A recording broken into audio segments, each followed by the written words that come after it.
your number one stop shop. Ana sama jigéen ñi dama bëgg ngeen jox ma seen nopp garme yi ndaxte quality jasna amal nañ leen ay til yu toj daala poos abaya yu yiiw waaye it amal nañ leen ay boreda yu rafet boreda yoo xam ne pour góor ñi la ak pour jigéen ñi amal nañ leen body scrub yi nga xam ne nii dafay defar seen yaram bam nice waaye it fàttewuñ fa diw yi ana sama jeeg yu pare yi quality jasna amal nañ leen fa andi cuuraay yu neex house spray ak bépp xeetu baax pour seen biir néeg dama ne atum ren jii ku sa jëkkër mere ku ne yow la neex ndaxte quality jasna ñëw na si dëkk bi pour defar sëy yi makeup artist yi bàyyi leen gannaaw ñu ngi leen fa amal ay makeup product yu quality waxu leen léegi nii foofa sa Westfield jàkkaarloog monument bi wala nga jokkoo quality jasna si 250 0124 ak quality jasna taaral sa bopp taaral sa néeg waaye bégal sa alaaji aas. And elsewhere within, and for the government requiring access to sensitive information, supports the government's aim to build institutions of high integrity that are accountable and transparent to the people of the Gambia. In addition to the above, the bill also seeks to unify the approach to security vetting in the Gambia with establishment of an independent government body in the form of an agency to administer, perform, and control the process of security vetting in the Gambia and issuance and depository of security clearances. It also seeks to increase both external and internal trust in the individuals granted access to sensitive government information and mitigate risk associated with such access. On that foregoing, Honorable Speaker, I beg to move. Thank you. Thank you very much, Honorable Attorney General and Minister for Justice. Honorable members, any seconder? Honorable Member for Upper Nyumi. Thank you very much, Honorable Speaker, for giving me the opportunity. Honorable Speaker, I first of all rise to second the motion and also to thank the Honorable Minister for Justice, the Antoine General, for bringing this important bill before the members. I think it's important that people have confidence in their security. It's important that people have a trust on their security. And this cannot be achieved if people of high integrity are not vetted to be part of our security forces. So on that note, Honorable Speaker, thank you so much for giving me the opportunity. Thank you.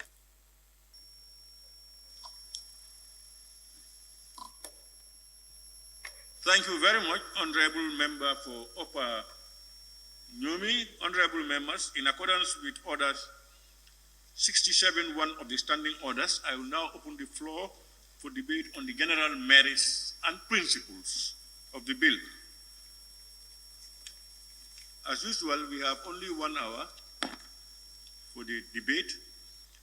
I now call upon the Honorable Member for Busumbala to take the floor. Thank you very much, Honorable Speaker. We thank the Honorable Minister of Justice for tabling this bill before us. Honorable Speaker, it is undoubtedly that the vetting bill is necessary in this country.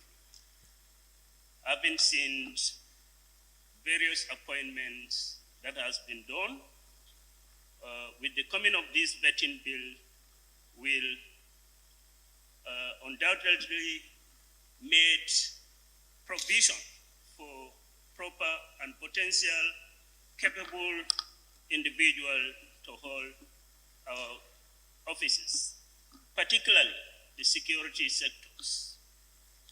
Honorable Speaker, my only fear in this vetting bill is the potential of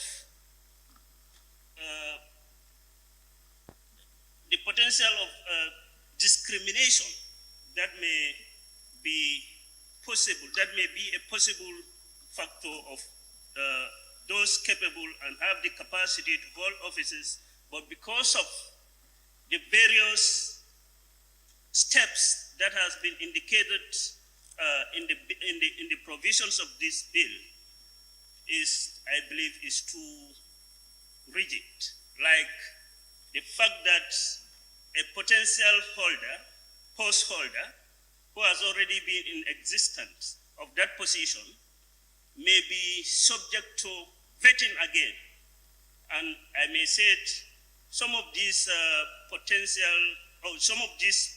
post holders may perceive to be opposition sympathizers, and that can be used.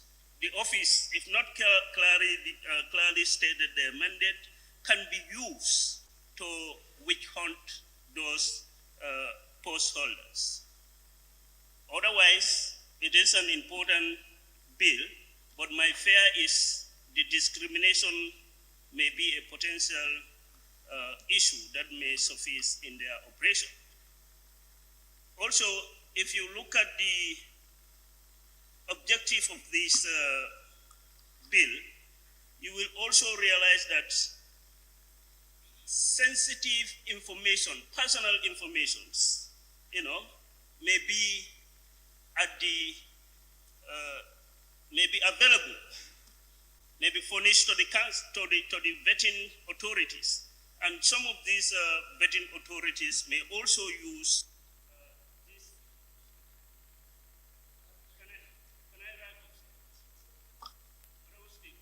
Yes, 30 seconds. Some of these sensitive personal information may escape from the vetting authorities to third parties. All those need to be a safeguard for the smooth operation of this vetting bill. But otherwise, I would have said the vetting bill to be referred to the committee for a proper scrutiny so that the provisions that may term to be discriminatory may be expunged or looked into for possible changes. Thank you. Thank you very much, Honorable Member for Busumbala, Minority Leader. I now invite the Honorable Member for Kiang West. 38.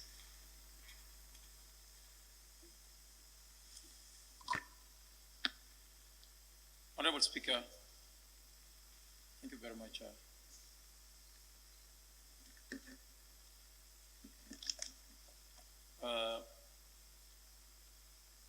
Honorable Minister, today the energy is not too strong, but however, the last paragraph of the objects and reasons of the bill is what I want to look at. It reads, it also seeks to increase both external and internal trust, in the individuals granted access to sensitive government information and mitigate risks associated with such access. How are you going to determine that trust? Is it by, individuals' ability, to hold information, or the individual affiliation with certain group? Does that put that information at risk? That person definitely seems very vague, and that must be clear, because as definitely been stressed by both the two speakers that came before me, there could be people affiliated, who are opposition sympathizers, and for democracy to prevail, and I am foreseeing that they might be denied access to certain information, who might definitely be perceived to be opposition sympathizers. Because I know pretty much that most of them do not show this, on platform, and most of them, there are no tangible evidence to definitely penalize them for those actions. But those are just perceived information, and you penalize them. And of course, we've seen government, appointments in the security sector, even security officers. We discuss now. And even they themselves sometimes, challenge those things. in terms of evidence of qualification, evidence of experience and all that, and we have seen potential and critical government security positions given to them. So I think all those things must be looked at, and not just to perceive that somebody is a government, is an opposition sympathizer, or is affiliated with some group without a very tangible evidence, and the person is being penalized. And we look forward to avoiding those issues. Thank you very much.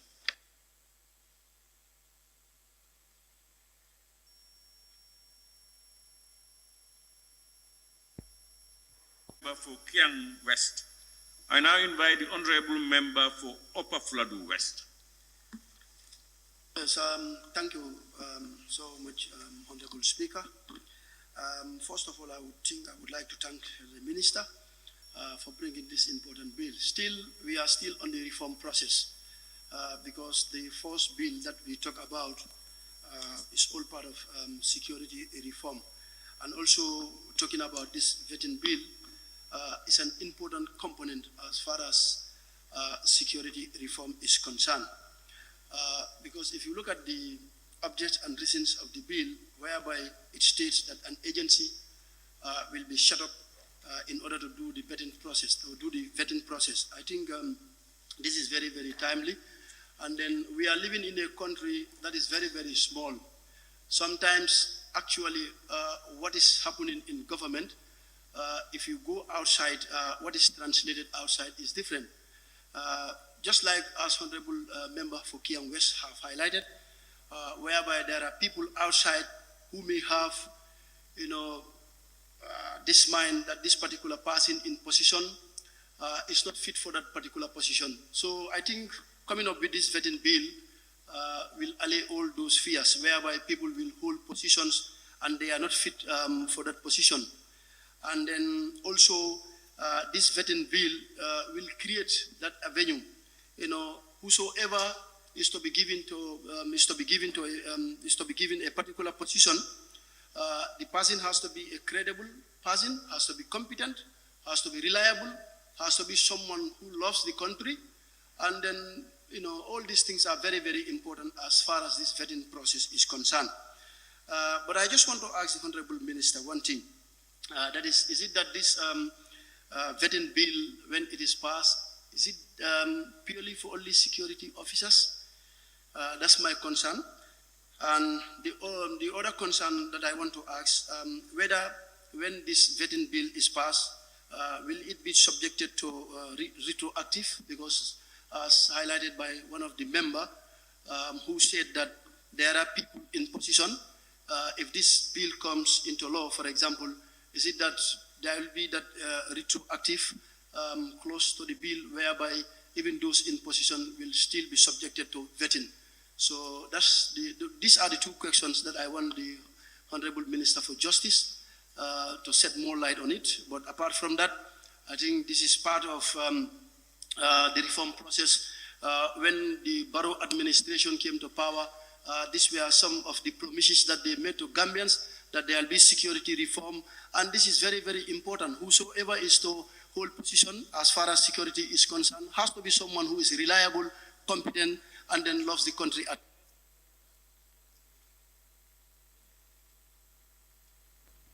West. I now invite the Honorable Member for Kansala, Fonyi Kansala. Thank you, Honorable Speaker. Honorable Speaker, vetting bill. Vetting in term means to put something in order. I believe if it is put into consideration, a lot of loopholes within security, fraternities, and other institutions of government will be history. But looking at the appointment basis, you could see that agencies are always firm in governance, but implementation and also showing that readiness is one of the biggest challenges. Honorable Speaker, I want to refer the Minister to the object and reasons, the second paragraph. I want to be very clear in what it means. It says, further, this bill has taken cognizance of the fact that the process of applying security vetting to individuals acting within the security sector and elsewhere within and for government requiring access to sensitive information, support the government's aim to build institutions of high integrity and are accountable and transparent to the people. I want to be guided. One, how would they scrutinize transparency in security sector? Second, also, in vetting, would it also capture?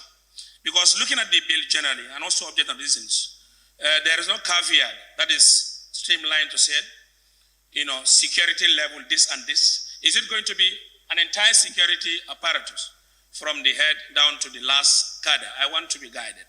And again also, this vetting, if it is government side, would it include from the head of state down to the last cadre? We also want to be guided. So as for us to have an informed decision of this vetting bill is all about what?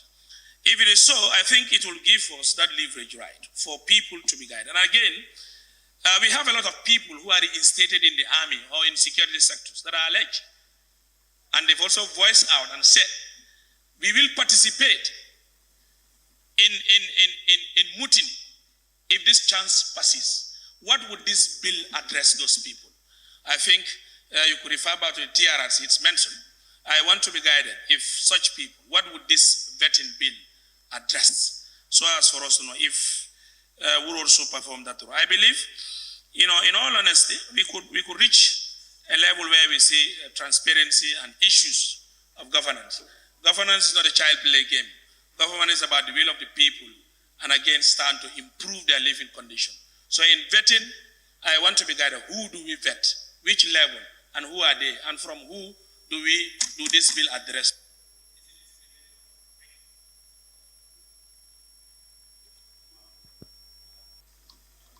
Thank you very much, Honorable Member for Foni Kansala.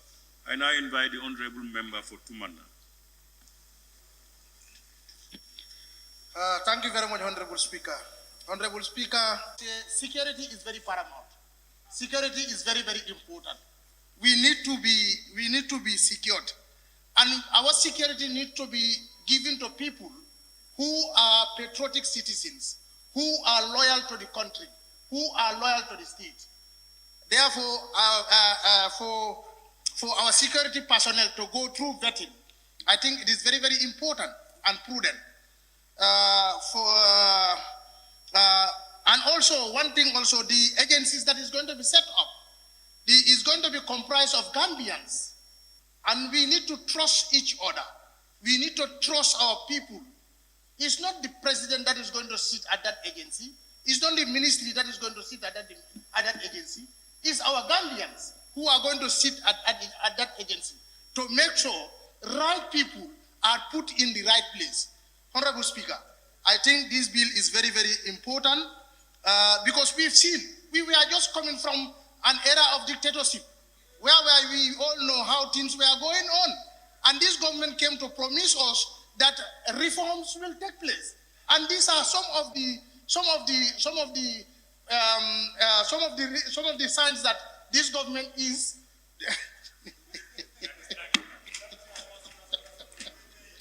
Honorable Speaker, I'm very, very serious. Alhaji, keep quiet. I'm very, very serious. So there are a lot of discrepancies in our security sector, and particularly wrong people were placed in wrong places. So therefore, this bill is here to do that, and is there to sanitize the system. And we are definitely in for the bill, and we are asking our colleague honorable members to please give their blessing and support this bill. Security vetting in the Gambia is a necessity. And of course, as I put it, this government is a responsible government, and they are here and they are very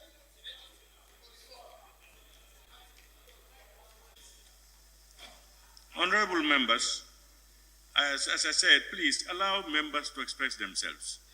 And members also avoid repetition, repeating one thing over and over and over, by our own standing orders. Thank you very much, Honorable Member for Tumana. I now invite the Honorable Member for Jara West. Thank you very much, Honorable Speaker, for giving me the opportunity. Honorable Speaker, let me begin by thanking the Honorable Minister for tabling this bill. This is a very important bill by reading the objects and reasons of the bill. If you may allow me, it says this bill seeks to implement security vetting in the Gambia as an important part of government's reform of the security sector. We were just dealing with security sector reform, and I believe this is very, very important to contribute to the recent bill that we were debating on. Honorable Speaker, security is very important for a country. If you are a security-minded somebody, what should be in your mind is to protect the territory, the integrity, the welfare of your citizens. And I believe by going far down part of the objects and reasons, it also seeks to increase both external and internal trust in the individuals granted access to sensitive government information. When you have information from the government, you should be that should be the responsibility of yourself to maintain those secrets or information of that government that you are serving. And Honorable Speaker, the bill says a member of the agency must have the academic professional qualification in security vetting, and he or she must be with integrity. So I believe this agency will do the needful to vet security officers and give us the right security-minded people to serve this country. The bill also said members of the agency will not be subjected to any direction from any authority. They will decide from their open-minded within themselves. They will not receive any direction from somebody that will dictate them this, what you will do. They will decide for themselves. There will be no pressure. Then I believe this is an agency that we should all support to establish as long as we are on security sector reform. Honorable Speaker, on that note, I submit. Thank you very much.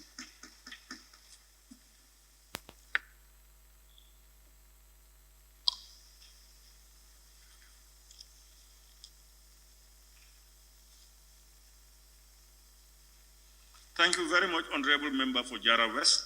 I now invite the Honorable Member for Banjul South. Thank you very much, Mr. Speaker. Mr. Speaker, when I saw the vetting bill, I think it's a very good initiative, but I think the approach, I would say, is very wrong. When we say vetting, we are National Assembly members. It is best practice for all appointments to be vetted and approved by the National Assembly. And if it says under the objects and reasons that it is to support the government's aim to build institutions of high integrity that are accountable and transparent to the people of the Gambia, I think then they should give the Assembly the mandate to vet and approve every appointment, whether it's security or otherwise. I think having this undermines the National Assembly, I would say, and I would say it loud. We have seen what has been happening. The government appointing wrong people, having square pegs in round holes, and we have seen why the country is not moving forward, because we appoint based on political affiliation. So when the government came with this vetting, I think it is welcome with open arms, but let them bring it to the National Assembly. We represent the country from Banjul to Koina to Fonyi, everywhere. So I think appointment should be approved by this National Assembly. I would never vote for a vetting committee outside of the National Assembly. The initiative should come from the executive to the National Assembly for approval. I think I would support that. It is a good initiative, but it should be given to the National Assembly to vet, as it is done in every other country that aims to be transparent and to be accountable to the people. Like I said, we are representatives of the whole of the Gambia, and I think it should be given to the National Assembly rather than the government again. Somebody mentioned that it is just to create employment, and I agree. It is just to create employment for probably government supporters, I would say. So I will not support this at all, however it comes, until it is given to the National Assembly. And also, it says to restore trust and integrity across the security sector. What trust? What integrity? If the own government does not trust their security to give the head of state to be guarded by our own security, so what trust is being built? I would question that integrity, because they don't trust them. If they had trusted them, they would have trusted, because for me to sleep,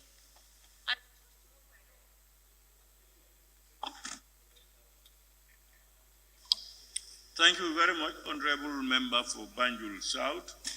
I now invite the Honorable Member for Lower Salou.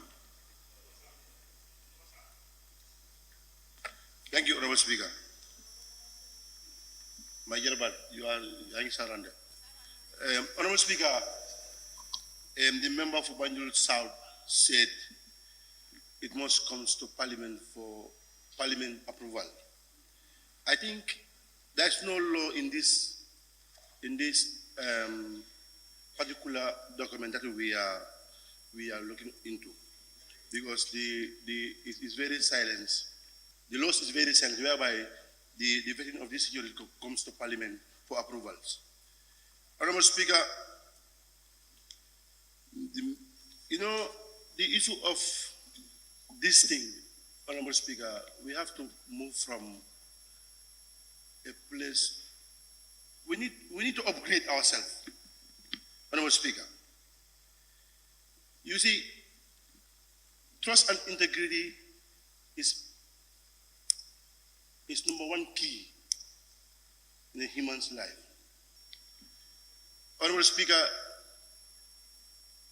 if they say that foreign security are guarding us, Honorable, you cannot allow our own means. We have seen it. In the first regime, we were told, I cannot say anything about the first regime. We were told it's the general duties that normally took, that state house, they took part to make a good security on that area. But when the second regime comes in, we have different security apparatus.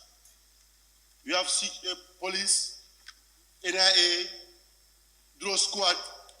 Each of these sectors, you have different heads. Them themselves don't trust each other. If I come as a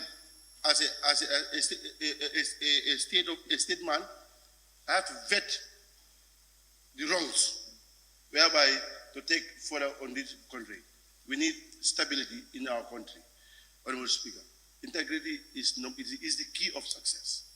If we don't have surprise in our men, they are enough good, and we believe on their dealings. But this vetting also is important, where this government come with it, and we must upload them on this issue. But coming to Parliament, my dear, this one is very silent. Come with me, we approve it.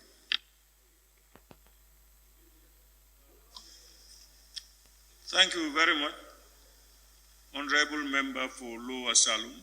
Respond to issues raised and the line of the debate. Honorable Attorney General.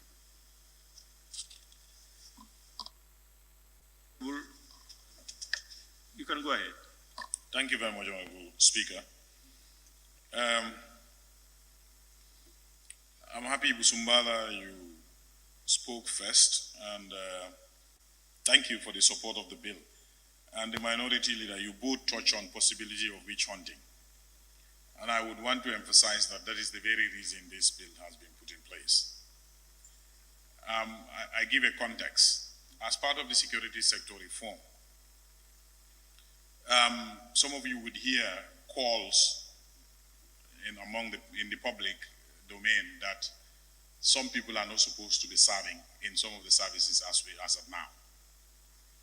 Now, the reason why government delayed removing some people from some of the services is because we do not have any objective criteria to guide that process. So if you have to say somebody should be removed from the services for either holding a position that he or she is not competent to hold, or for having related to some of the crimes that probably somebody have committed, maybe not even the crimes, but competence, qualifications, and probably other issues, this country do not have an objective criteria or an institutionalized process of vetting people. And that will lead me to Honorable Njai for Banjul. The parliamentary approval process is completely different. I'm not seeing the tag, so I don't know which of the Banjul. The South. The parliamentary approval of appointment is completely different from security vetting process. So it's different. So if government is to proceed to streamline the services,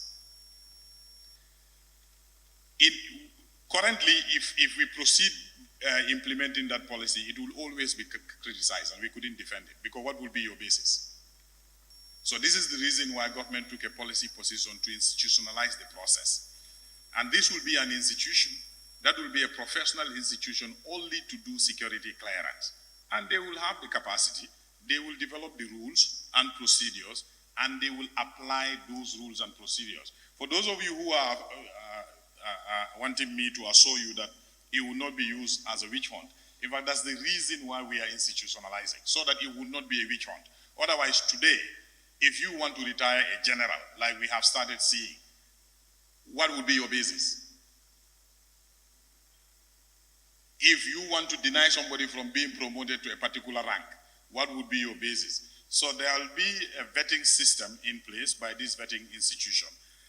And for those of you who are asking whether it's only limited to the security services, that is the first objective. But if you look at clause 3 of the Act,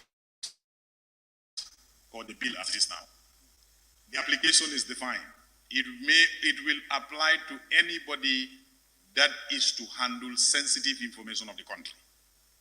And this is not unique to the Gambia. If you have to attain certain level of responsibility in a given country, you have to go through security clearance. So you will be vetted, and it will be determined by that agency whether you are competent to occupy that position. But somebody asked whether this will be applied to head of state. No, these kind of things don't apply to political office holders like MPs, because it's the public that appointed you people. And if you contest an election and win, which vetting agency will say you will not take your seat in the National Assembly? So it's not applicable to political office holders. But those who are to be appointed, they have to be properly screened and for the various positions that they will have to occupy. But it will depend on the level of position that you are going to occupy for the kind of clearance that you will go, you will need. So I take that as a general response to the fear of witch hunt and victimization, unless the institution itself allows itself to be used to do witch hunt, but which we don't expect. Because the reason why you institutionalize processes is to make it devoid of those kind of human biases, because they will put in place a system that will guide their operations.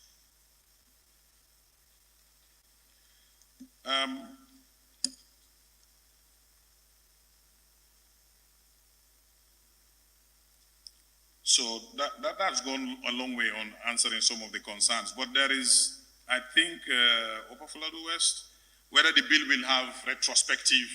No, there is no retrospective clause in it. And there is no need for it. But once the institution is set up, the processes are in place, even those occupying positions will be vetted. That doesn't necessarily mean you will have to give it a retrospective clause, but you will be vetted to see whether you are at the right place.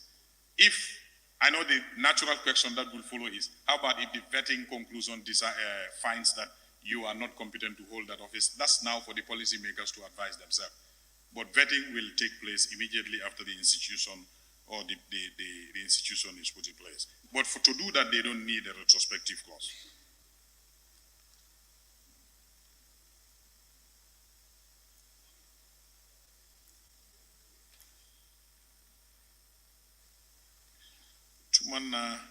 No, it's okay. Otherwise.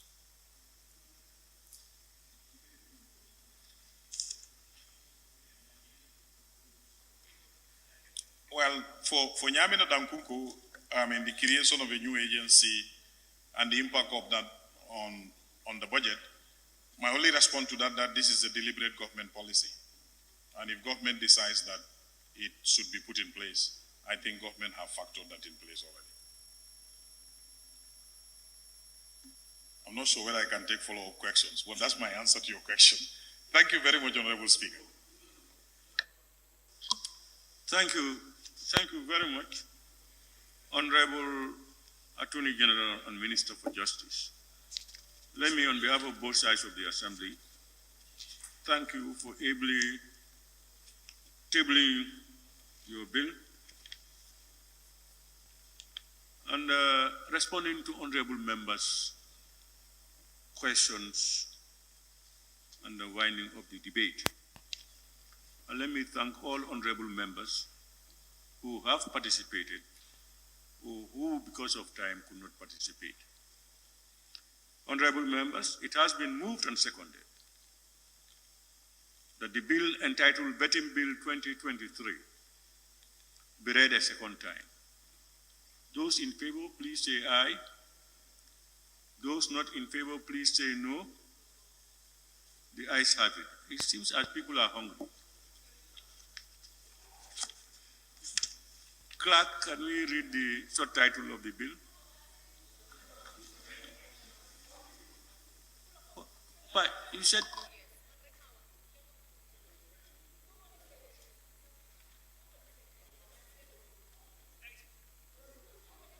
What are you saying? Nobody said yes, but I said no. No, you said, don't say nobody said yes. Yeah, you know here, good. Yeah, you call for a division, that's your right. If you call for a division, we will count.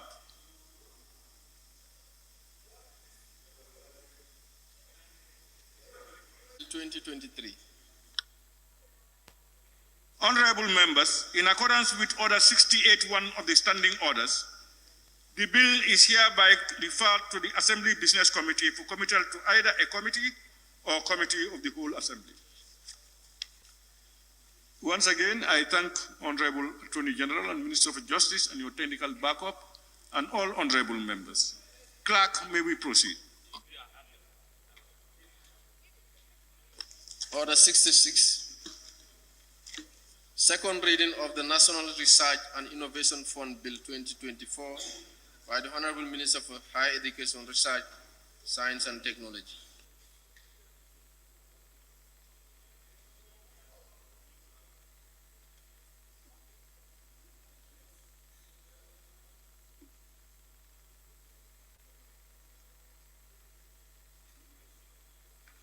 You recall that the first reading of the National Research and Innovation Fund Bill 2024 was done on Monday, 24th of June. Pardon? I'm not hearing. The one the clerk announced is the research. It's research, not innovation. Research and innovation is there. It's a research and innovation bill. Are we the same wavelength? Honorable Woolist, the same wavelength, okay. As I said, the first reading of the National Research and Innovation Fund Bill 2024 was done on Monday, 24th June 2024, and today is scheduled for the second reading in accordance with Standing Order 662. Therefore, pursuant to Order 67 of the Standing Orders, I now invite the Honorable Minister for Higher Education, Research, Science and Technology to move a motion for the second reading of the bill entitled National Research and Innovation Fund Bill 2024. Honorable Minister.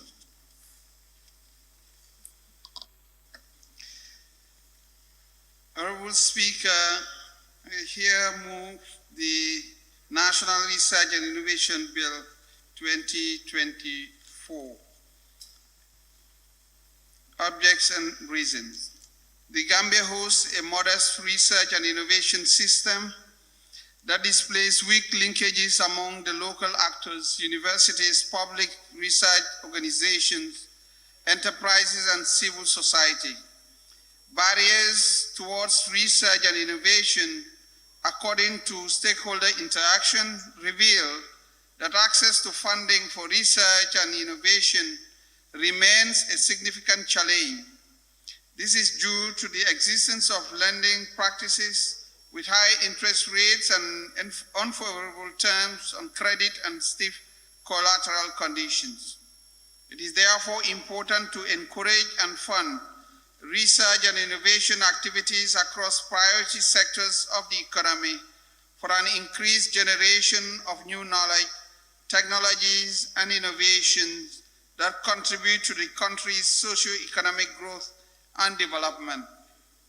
This will lead to enhancement of competitiveness in the global economy by fostering research and innovation and by developing and deploying cutting-edge technologies, products, and services.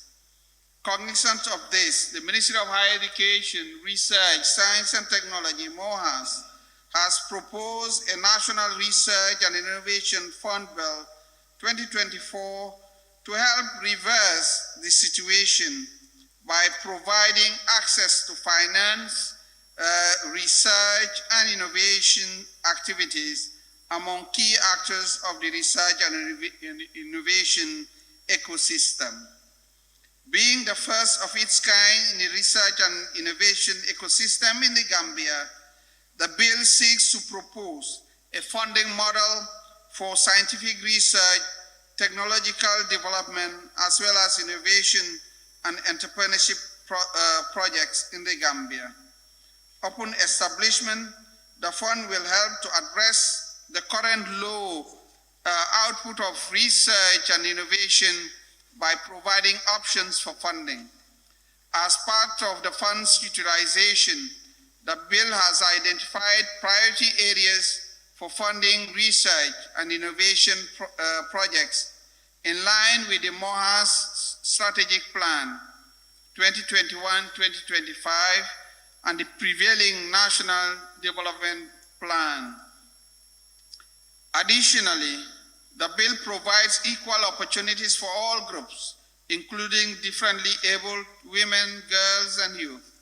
Finally, the bill proposes governance and administrative structures for the management and coordination of the fund that will ensure it is effectively and efficiently managed to improve the country's international competitiveness in science, technology, and innovation. I submit.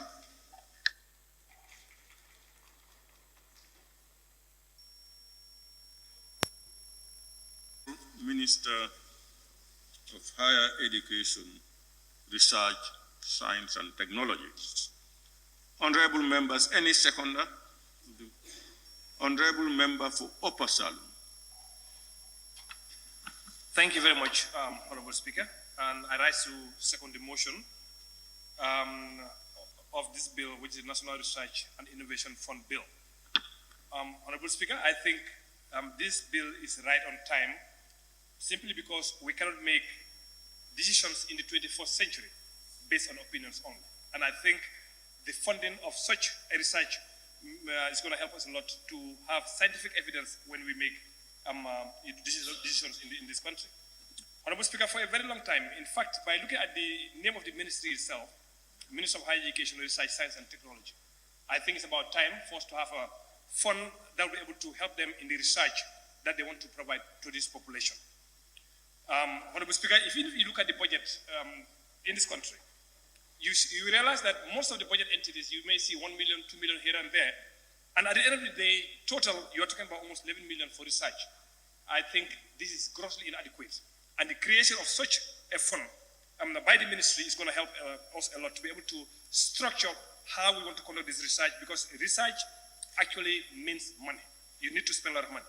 Now, instead of, Honorable Speaker, depending on other institutions that are non-governmental to conduct research, I think now that if we have this fund put together, I think we'll be able to fund our own research so that we don't have to base anything based on opinions, based on hearsay, but based on scientific evidence that would actually help us to make informed decisions.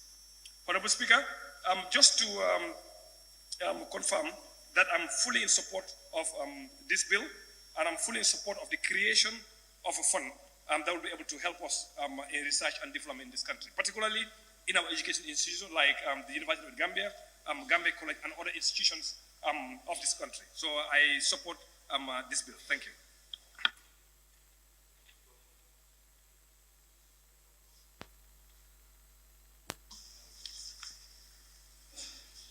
Thank you very much.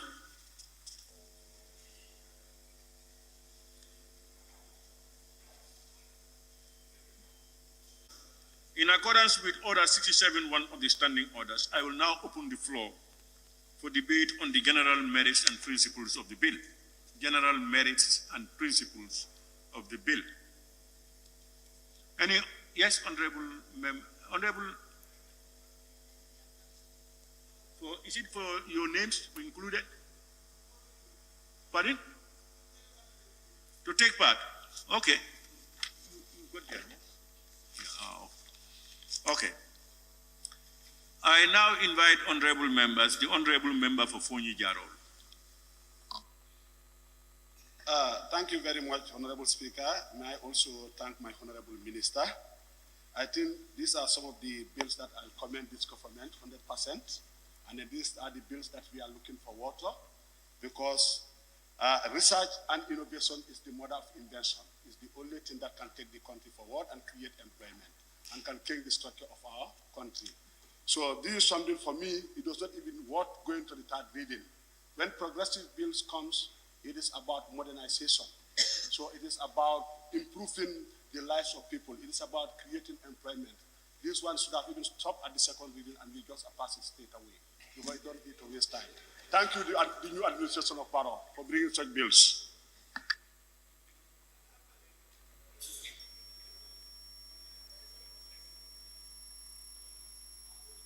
Thank you very much, honorable member for Fonyi Jallow.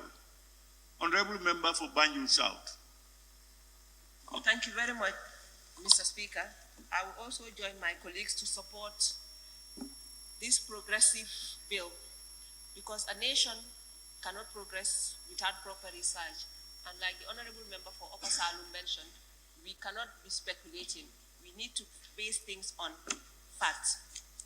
But, Honorable Speaker, I want to appeal to the Honorable Minister for Higher Education to also support basic and lower education.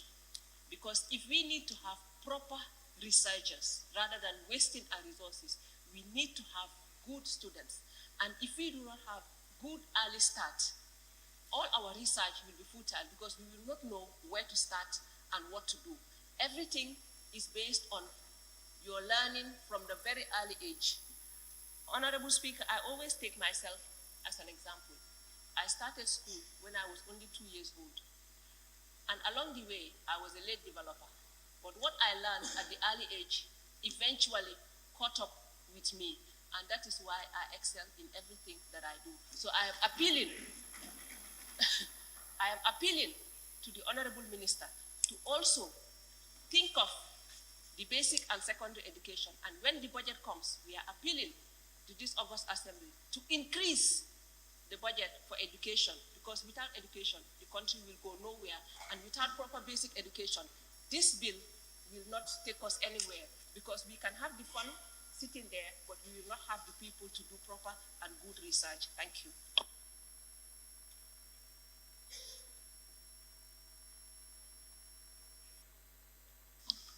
Thank you very much, Honorable Member for Banjul South. I now invite the Honorable Member for Brikama South. Thank you very much, Honorable Speaker. Honorable Minister, I definitely want to thank you for the laudable gesture. This is a progressive bill. If you look at it, the issue of research is very, very key in any developing country. Coming out with the funding mechanism is very important. But I just want to inquire, I have a simple question, whether actually this will cover all the equipment that the researchers need to use. Because many a time we spend a lot of money in going outside to do those testings there. But if we are going for research, let it be in totality, not only provide the funding to do the research, but the machinery internally here, where we can have all the equipment here so that we can do the research and we can get the result in the soonest possible time. Sometimes it takes a lot of delays. So I want to inquire if you can explain to that. I think that is what I have. Thank you so much for the initiative.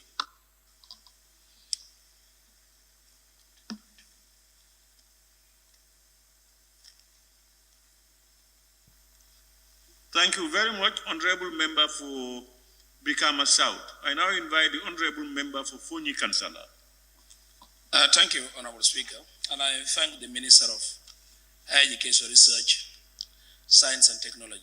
Honorable Speaker, sometimes I wonder, in my 2 years in Parliament, going through various departments and ministries and agencies, wherever you go in the budget line, you see research, research, research. I ask myself, what is the essence of higher education, research, science and technology? I believe that this fund will befit its name and function. And going through the objects and reasons, I haven't seen where they will take ownership. We should do away with ministries and agencies holding research budgetary line. I wanted to see a suggestion in it whereby all funds with ministries and agencies, it goes to this research fund. And the research unit will take control of all research and innovation activities. We will see a trajectory move, and we will see a befitting research, and it will also inform those institutions for us not only to be going into having budget lines, and again, they won't show any research base that they have did in those ministries. Instead, those monies will be transferred to other areas in which you will not be able to see. But if this research fund is equipped, given all leverages and functions I put in place, it will be history. Honorable Speaker, members, it is the onus on us, as we do always argue. Security and education is paramount, and this is a research fund bill that is in front of us. We ask ourselves, how much are we fighting to make sure we do the necessary budgeting for higher education, research, science and technology if we want to prosper as a country? Give engineers, come with probably inventive medicines. Research is core. Improving technology, research is core. And I also think that with even military, security research is core. So if we don't equip, it becomes a problem. And I enjoin all of us to even not waste much time in this. This is what we are expecting. And the minister will tell you, raise your head up, you are doing the needful. And I believe that you are for the country and will stood by you to make sure this bill is passed. Therefore, I thank all members and I do reiterate, let's engage in research and innovation for the future of this country. Thank you very much.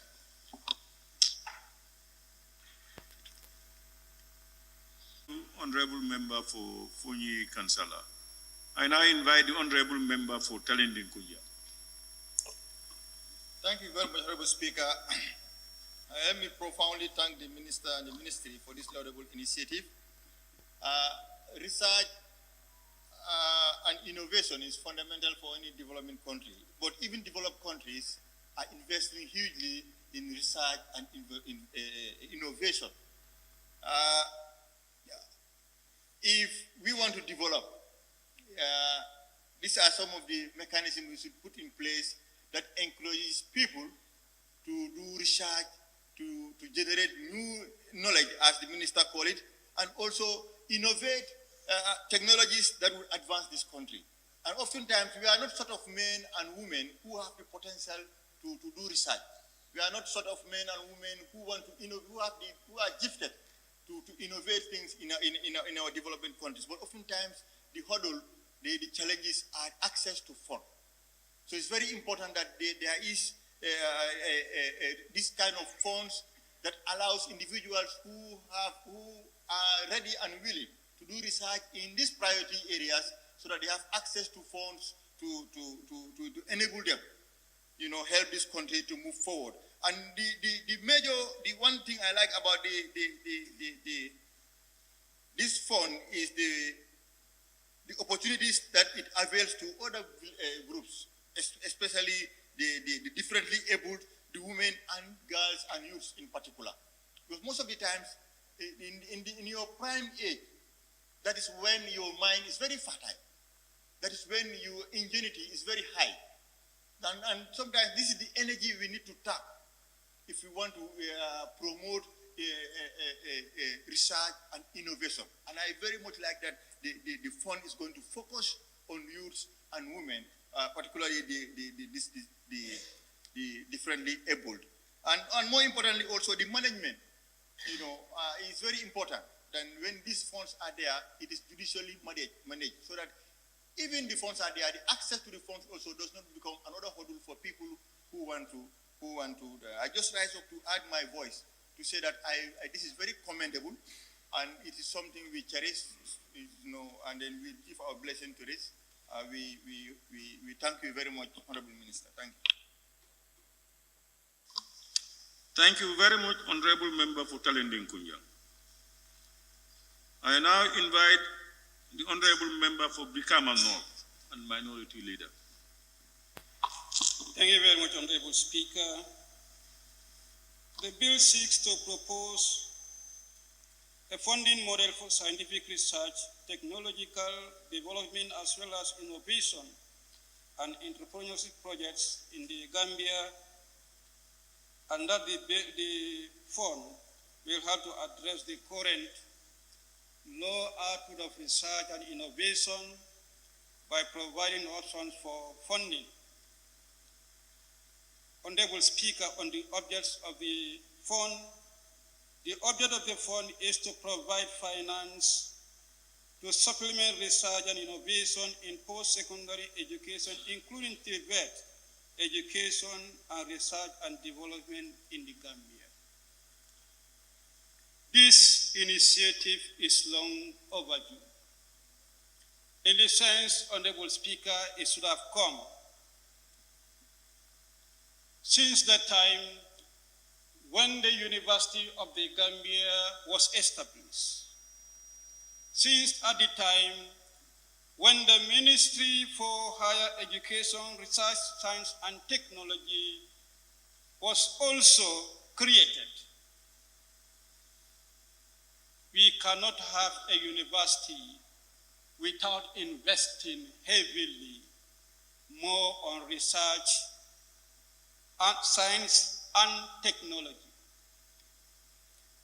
to make our university a meaningful university. Honorable Speaker, I have this belief that the bill has come to legislate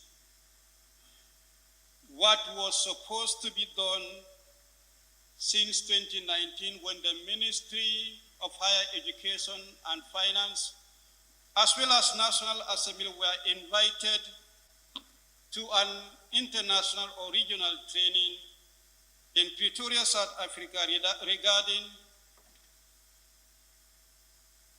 budgetary allocation on innovation, science, and technology, that all countries should compel and ensure their national budgets meet the target requirement, a minimum of 1% that should be on innovation and science and technology.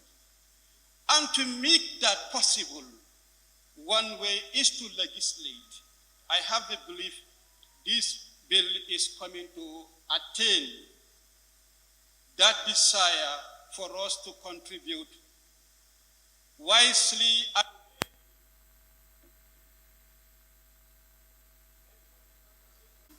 Member for Brikama North and Minority Leader. I now invite the Honorable Member for Fonyi Bintang Karanai.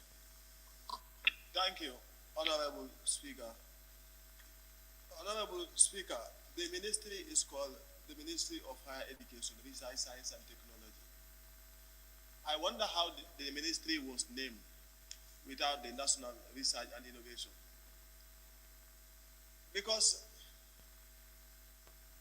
the research there have a meaning. The meaning of it is incomplete without having a national research innovation.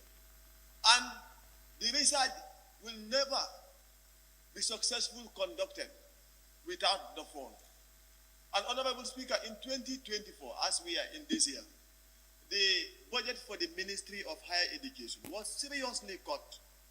We followed and we could not know the reason as to why it was seriously cut. And now here we are trying to come up with this bill. Now, how will we fund this thing? Is the Minister of Finance ready to fund this thing? And we must all have in mind and understand the fact that this research also generates funds. If we invest in research, we will generate in research. But if we fail to invest in research, then we cannot generate anything. So that is the challenge. So we must be bold enough to at least budget adequately for the Ministry of Higher Education, Research, Science and Technology. What are they doing in terms of science and technology? Because every word there has a meaning. And the meaning is of importance. And that should depict what the ministry works for. But in the absence of money, this is not possible. So as much as we have this bill here before us, then what we should be thinking is the implementation. And it can never be implemented fully without funds. As we always say, for the Minister of Higher Education and his ministry, for us, if you do well, we say it as it is. As I always say, we are not anti-government. We are not anti-progress. We are not anti-development. But we are anti-corruption. We are anti-injustice. We are anti-laziness and related things. But if anything that comes in the interest of the nation, it is our duty and our primary responsibility to support it. This is why we stand boldly to support this bill and to support the research, as it is going to generate funds for our nation. And fund is what we need, and this cannot go in the absence of us having the fund to create the National Research and Innovation Unit in the country. I thank you.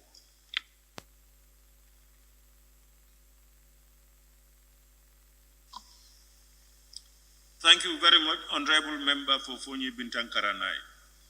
I now invite the Honorable Nominated Member, Keba Lang Fufana.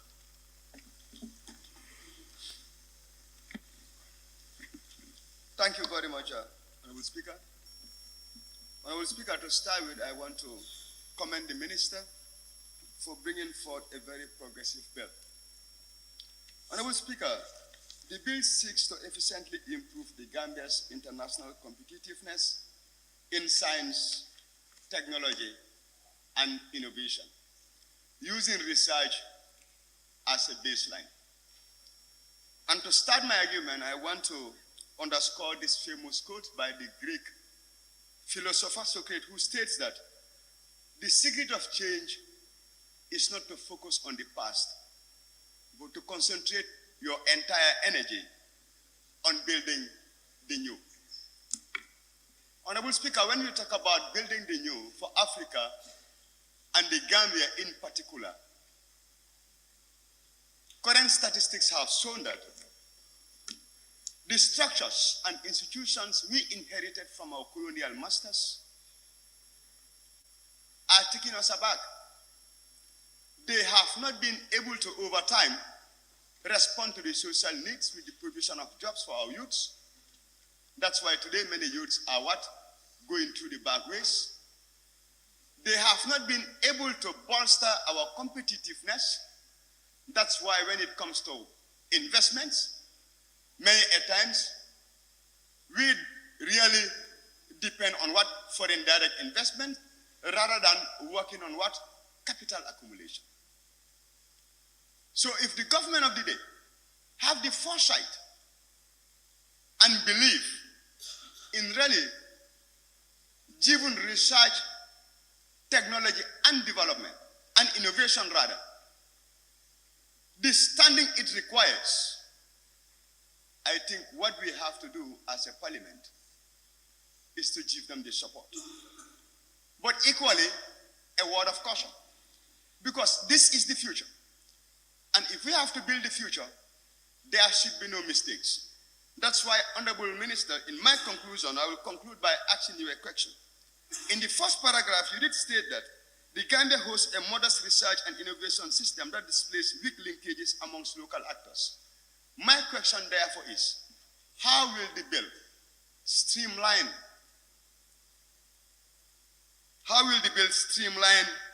research across all sectors, ministries, departments, and what agencies? Thank you very much, Honorable Speaker.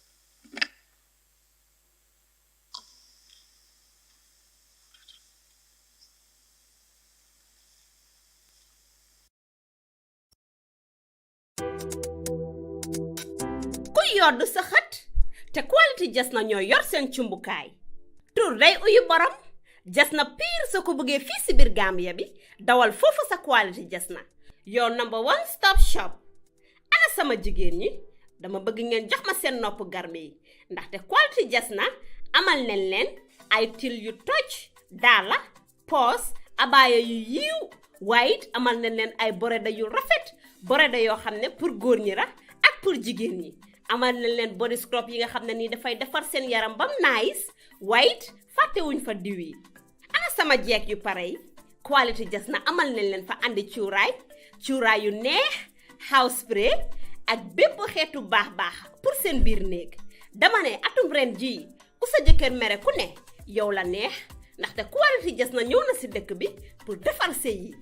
Makeup artist yi bàyyi leen gannaaw ñu ngi leen fa amal ay makeup product yu quality waxu leen léegi nii foofu sa Westfield jàkkaarloog monument bi wala nga jokkoo quality jas na si 250 01 24